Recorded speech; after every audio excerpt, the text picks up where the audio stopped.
Yo guys, so for today's video tayo ay mamimili ng kutsyon at cabinet, tapos mayroon pang tumitilak na manok sa background ko. Marami talaga mga manok dito ngayon, kaya di maiiwasan na maririnig natin sila.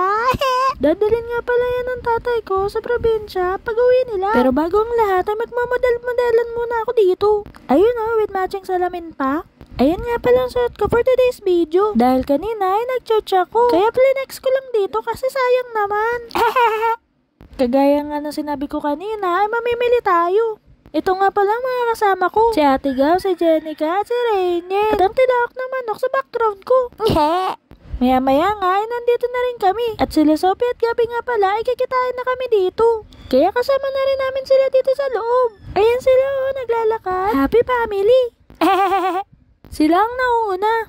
At kami nakasunod lang sa kanila. Si Jenica dun, si Ate Gaw dito at si Rainiel lang sa likod. Maya-maya nga lang pala ay nagtitingin-tingin na kami ng mga kutsyon dito. Ang dami-dami pwede pagpilian. At nung nakapili na nga kami, ay dito naman kami sumunod sa mga cover-cover ng kutsyon. Nakakainis talaga, mga tumitilak naman Pagkatapos nga pala namin bumili doon, ay dito naman kami napadpad sa bilihan ng mga ilaw-ilaw. Dahil kailangan to sa bahay naman ng ate ko. Kaya ayun at namimili na sila. Sabay ang batang ito, masaya-masaya. Maya-maya nga ay natapos na rin kaming mamili. At medyo inabot na rin kami ng gabi. Dito nga ay hinihintay na lang namin ilabas nila ang aming mga binili para isakay sa aming sasakyan. Sana ay magkasya lahat ng yun. Pagkatapos nga mailabas lahat ay nandito na kami sa may likod ng aming sasakyan. At isa-isa na nila tong ikinakamada para maging maayos ang aming pagbiyahe. Yung mga malalaki ay dito ilalagay sa likod, samantalang yung mga malilit na binili namin ay doon sa loob. At dahil ginabi na rin kami ay naisipan na rin namin dito kumain. Medyo nakakagutom na rin kasi. Dito kami kumain sa Binalot. Hindi ko alam ang buong pangalan, pero may Binalot sa pangalan. Sa akin ay tosilog. Tapos bumili na rin kami ng sinigang na hipon, sinigang na baboy at crispy pata. Maya-maya nga lang pala ay nagsikainan na rin kami. At kami ay busog na busog. Maya-maya nga lang pala ay bumalik na kami sa aming sasakyan. Hi guys, itong sitwasyon ng aming sasakyan ngayon.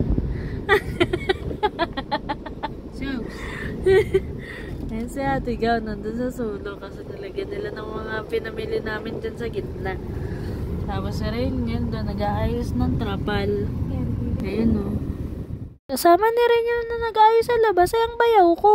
At medyo malakas na rin ang ambon nito. Kaya maya-maya nga lang pala ay bumiyahe na rin kami. Wow, Christmas tree.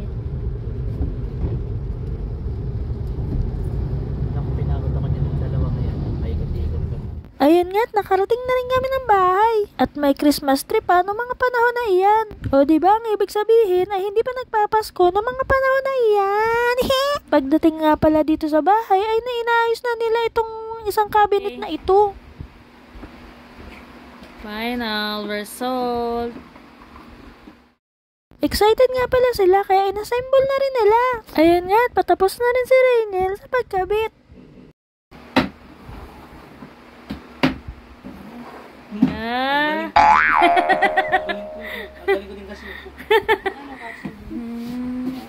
Try nyo kung kasya. Hoy! Try nila kung kasya. Dito nga pinapasok na nila ang cabinet sa kwarto. Ang galing nga dahil swak na swak ito. Parang sinukat ang cabinet sa sulok. Ang galing-galing ng cabinet. Pagkatapos nga nilang malagay ito ay nagsitulugan na rin kami. Kaya dito ko na tinatapos tong video na to. Hanggang sa susunod. Paalam, mamamamam.